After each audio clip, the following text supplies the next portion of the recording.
I'm Rafay Amir from the Department of Electrical Engineering. I have been studying here in ITU since 2019, but it feels like I joined it a few months back.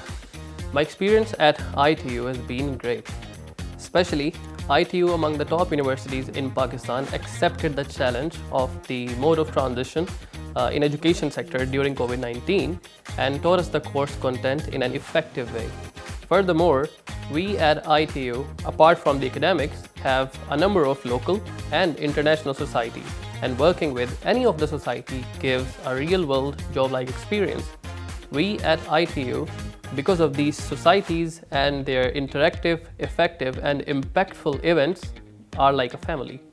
If I talk about my journey with IET, I started working as an events lead in late 2021 and led so many interactive events along with my team. We at IET organize events, workshops and talks related to engineering and technology that has impact on whole student body of ITU. IET on campus ITU was founded by Dr. Haris Mahmood, who is one of the best and cooperative faculty members of the Department of Electrical Engineering. We bagged 3 international awards from IET UK and aiming to get more in the next one.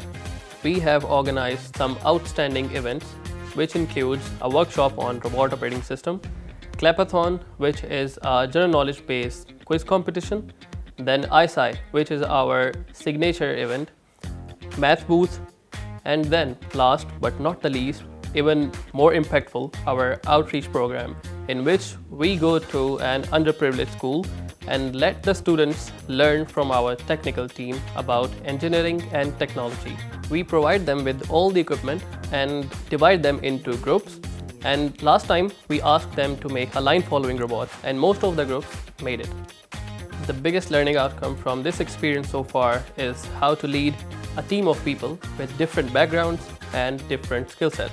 I this year have a team of around 60 students, and leading them in such a way that would be beneficial for both IET and its members is a challenging task.